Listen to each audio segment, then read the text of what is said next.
Olá a todos, eu me chamo Gilson Marinho e estamos em mais um vídeo para o canal Futuro Contador. Desde já peço a vocês que se inscrevam no canal, ative o sininho, deixe seus comentários para que possamos produzir mais vídeos para o canal. Hoje a gente vai trazer aqui para vocês questão de prova da disciplina de Teoria da Contabilidade. Tá? Então vamos lá.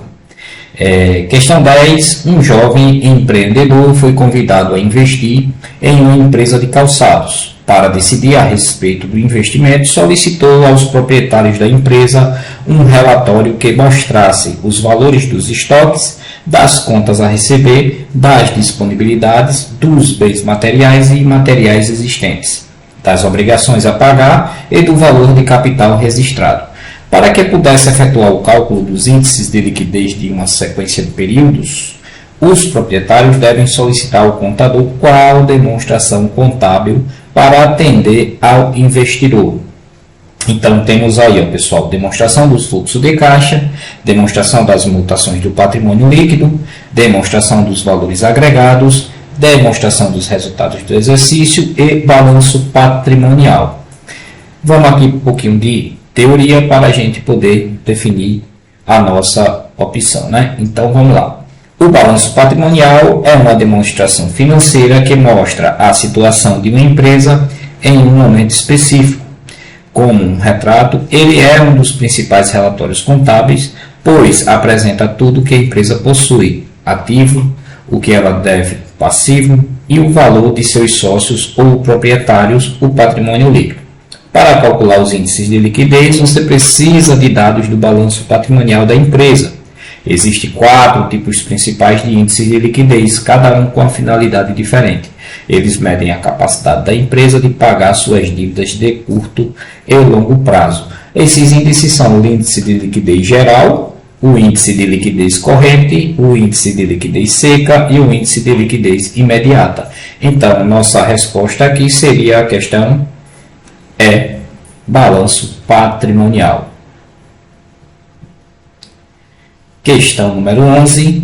Aí aqui diz assim: sabendo-se que os bens da companhia Devagar e Sempre totalizam 3.400.000 e que os direitos representam exatamente 70% dos bens e as obrigações 30% dos direitos.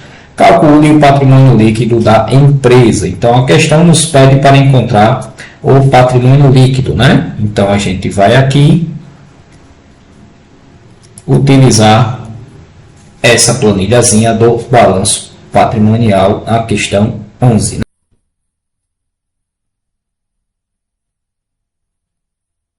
Então, gente, sabendo que os bens da companhia Devagar e Sempre totalizam 3.400.000 e que os direitos representam exatamente 70% dos bens e as obrigações 30% dos direitos, calcule o patrimônio líquido da empresa. Vejam bem, sabemos que bens e direitos ele está localizado nos ativos do balanço patrimonial. Ativo está localizado à esquerda do balanço, né? E aí nós dividimos em bens e direitos. Bens são os ativos circulantes e direitos os ativos não circulantes, né? E aí o que é que a gente faz? Ele fala aqui que os bens são no valor total de 3.400.000, aqui colocado. Aí ele diz que os direitos representam 70% dos bens, né? Então, o direito está aqui embaixo, ó, e representa 70%. Então, a gente vai fazer o cálculo. 70% dos bens, né? Então, a gente vai pegar os bens, que é C5 vezes 70%. Encontramos aqui o valor de 2.380.000.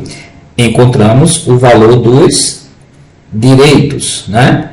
E aí nós temos agora bens e direitos. Sabemos que o ativo é calculado na soma dos dois, né? Então, sabendo disso, nós temos bens mais direitos, que dá o valor total de 5.780.000. Encontramos o valor do ativo, tá? Aí o que é que acontece?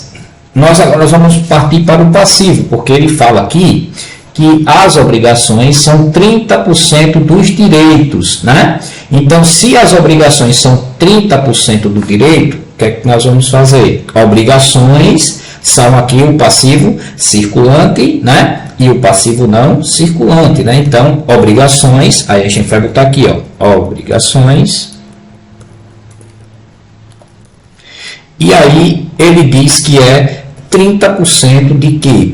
30% dos direitos. Os direitos estão aqui. Então, vamos pegar os direitos e vamos calcular aqui 30%, encontrando o valor das obrigações, que é o valor de 714 mil. A questão pede para que a gente calcule o patrimônio líquido. E o patrimônio líquido ele está aqui, ó, certo? Só que aí, para que a gente consiga encontrar o patrimônio líquido, o que é que a gente vai fazer? Eu posso dizer para vocês que eu já tenho o valor do passivo, porque o passivo ele tem que ser igualmente o valor do ativo. Então, eu vou dizer aqui, ó, que o meu passivo total,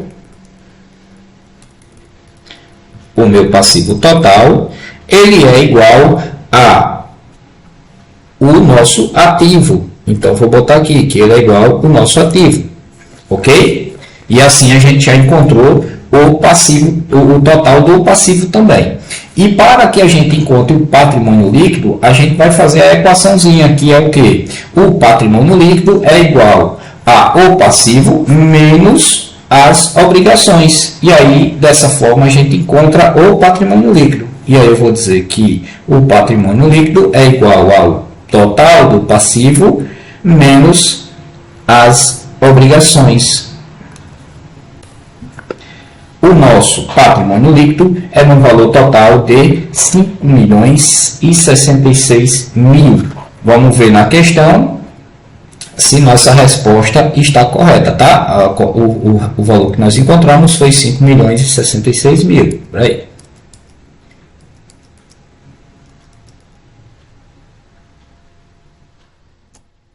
Isso, vamos ver lá o nosso resultado. Questão de 5.066.000, certo? Então, ok para a nossa questão. Vamos seguindo adiante. Questão número 12, ela é parecida, né? E ela vai dizer aqui, sabendo-se que os bens da companhia Megastar totalizam 1.300.000 e que os direitos representam exatamente 80% dos bens e as obrigações 50% dos direitos. Calcule o patrimônio líquido da empresa. Então, vamos lá para a questão 12. Vamos voltar lá agora para a nossa planilha e vamos pegar aqui a planilhazinha da questão 12. Relendo aqui a questão para vocês, está aqui na nossa planilha, sabendo que os bens da companhia Megastar totalizam 1.300.000, então vamos colocando aqui, né? 1.300.000, certo? E que os direitos representam 80% dos bens, então vamos lá, direitos, olha, direitos é igual a os bens vezes 80%. Está aqui o valor do nossos direitos. Sabendo disso, vou calcular o nosso ativo, que é a soma dos bens e dos direitos, encontrando o nosso total de ativo. Tá? Sabendo disso já, a gente já vai calcular aqui o total do nosso passivo. O total do passivo, sabendo que o total do passivo ele é igual ao total de ativos, né? Ele tem que ser igual. Então, total de passivo é igual ao total do ativo. Já calculamos aqui. Vamos ver agora o que aqui nossa questão diz. Então, e as obrigações, ela representa 50% dos direitos. Então, vamos aqui para as obrigações.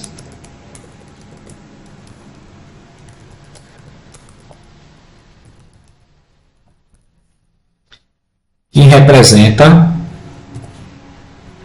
50% do nossos direitos. Olha, 50%,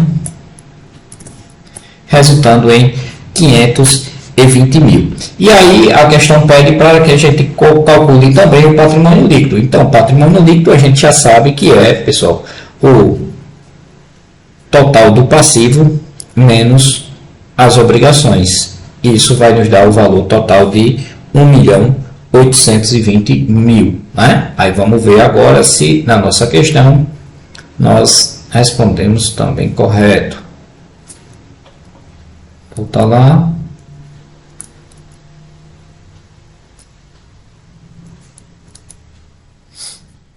Aqui está. Resposta, letra E, 1.820.000. Ok? Próxima questão. Questão 1. Existem algumas maneiras de gerir uma empresa, contabilmente, administrativamente, financeiramente, etc. Precisamos saber os mais diversos conceitos que regem esta gestão.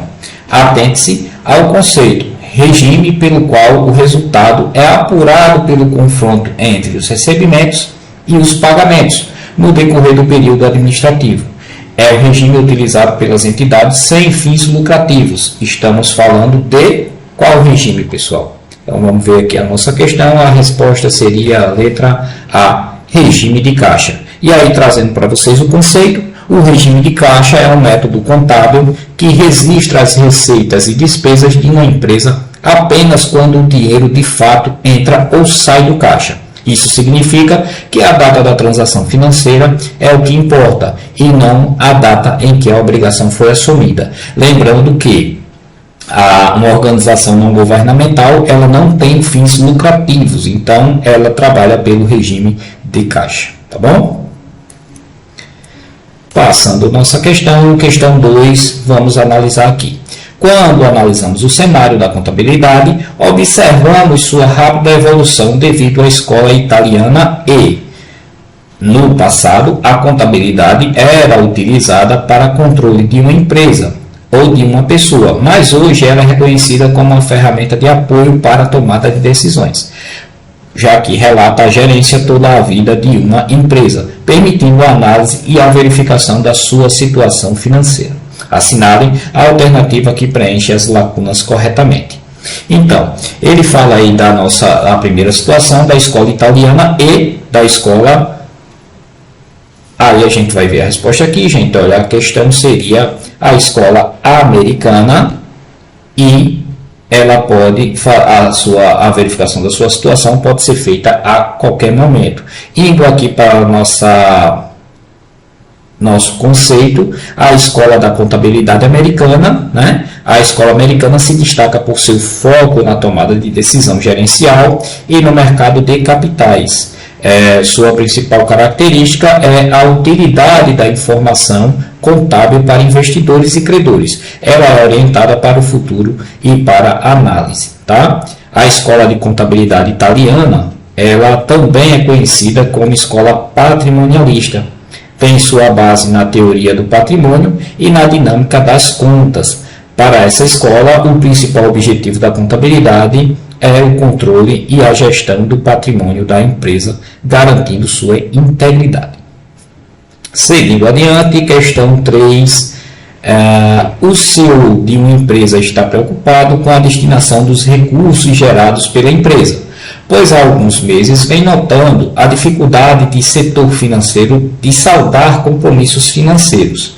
Em reunião com o contador, o CEO solicita a apresentação do relatório que revela de maneira dinâmica onde e como os recursos de caixa próprios e de terceiros estão sendo aplicados nos negócios da empresa, com base na Lei 11.637 de 2007. O contador apresenta qual relatório contábil para evidenciar a movimentação financeira da empresa. Vamos ver aqui, gente. Nossa resposta seria a letra B, a demonstração de fluxo de caixa. Vamos ver aqui a nossa teoria. Nossa teoria fala que a demonstração do fluxo de caixa é um relatório financeiro que mostra a movimentação do dinheiro, entradas e saídas, em uma empresa durante um determinado período. Ao contrário do balanço patrimonial e da demonstração do resultado do exercício, que podem usar o regime de competência. A DFC foca exclusivamente no regime de caixa. Seu objetivo é explicar a variação do caixa da empresa de um período para o outro, ou seja, onde o dinheiro foi gerado e onde foi gasto. Ele ajuda a entender por que uma empresa, mesmo sendo lucrativa no papel, DRE, pode ter pouco dinheiro disponível ou vice-versa. Tá bom? Seguindo adiante, questão 5. Sabendo-se que os bens da companhia Tamo Junto totalizam 2.100.000 e que os direitos representam 60% dos bens e as obrigações 40% dos direitos, calcule o patrimônio líquido da empresa. Vamos lá, gente. Mais um cálculozinho. Questão 5. Vou botar logo aqui o nome. Obrigações. Vamos lá. Sabendo-se que os bens da companhia Tamo Junto totalizam 2.100.000, então vamos lá. Bens 2.100.000. E que os direitos representam 60% dos bens. Então vamos lá. Direitos, olha. 60% dos bens. Então isso aqui 60%.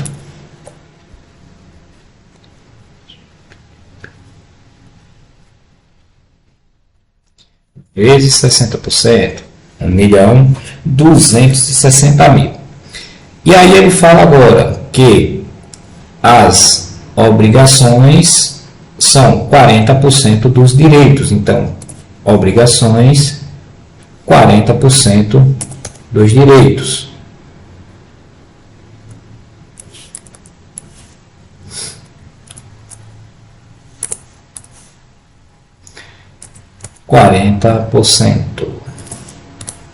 Dá 500 e... Vamos ver aqui... 504.000, certo? Aí o que acontece? A gente aqui vai somar, vai encontrar o valor do nosso ativo. O ativo é a soma dos bens mais a soma dos direitos, certo? E o nosso passivo, ele tem que bater, né, com o total do ativo. Então, e se o ativo está dando 3.360.000, já sabemos que o nosso passivo também vai ser 3.360.000. Gerando aqui o passivo não circulante, nós não temos, e aí a questão pergunta qual é o valor do nosso patrimônio líquido. E o nosso patrimônio líquido a gente já sabe que é a soma do total do passivo menos as obrigações. Vai nos dar o valor do nosso patrimônio líquido. Então, o valor deu 2.856.000. Vamos ver se nossa questão nós acertamos. A resposta, a letra é 2.856.000. Ok? Passando adiante, vamos lá. Questão 6. A contabilidade, área do conhecimento do rol das ciências sociais aplicadas, tem como objetivo de estudo o patrimônio particular e suas variações, os quais ocorrem a partir da ação do homem, enquanto ciência constrói um conhecimento a partir de métodos e abordagens que lhe são próprios. Em relação aos seus processos de pesquisa, utiliza-se de uma metodologia para atingir seus fins, quais sejam explorar, descrever e ou aplicar o patrimônio e suas variações, certo? Segundo Stark Freytag, né? Está ali disponível nesse link. Considerando esse contexto, avalie as seguintes asserções e as relações propostas entre elas. 1. Conhecimento comum preocupa-se não só com os efeitos, mas principalmente com as causas e lei que os motivaram.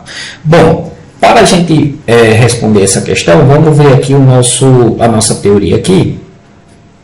O que é que nos fala para que ajude para que a gente possa responder. Então, ele fala que a diferença entre conhecimento comum ou empírico e conhecimento científico está principalmente na forma como eles são adquiridos, organizados e validados. Ambos são importantes, mas têm propósitos e abordagens distintas. Tá?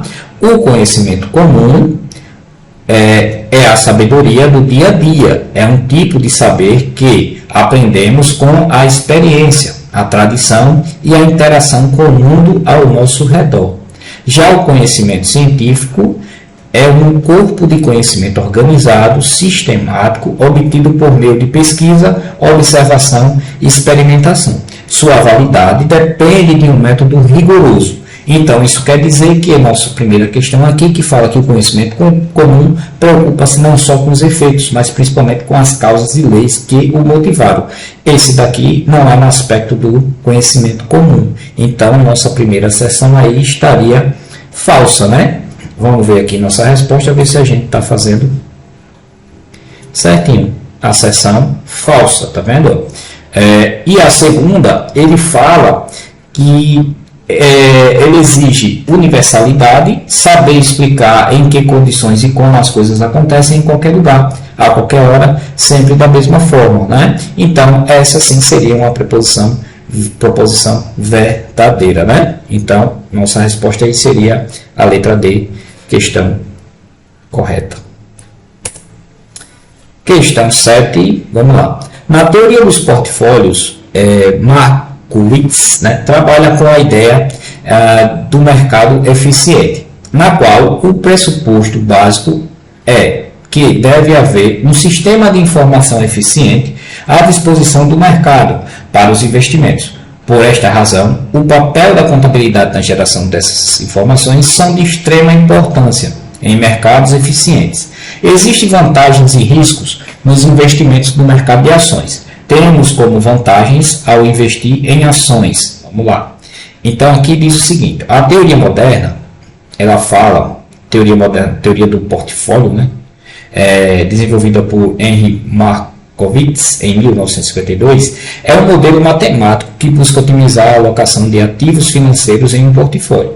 O seu principal objetivo é maximizar o retorno esperado de um investimento para um determinado nível de risco, ou de forma inversa, minimizar o risco para um certo nível de retorno.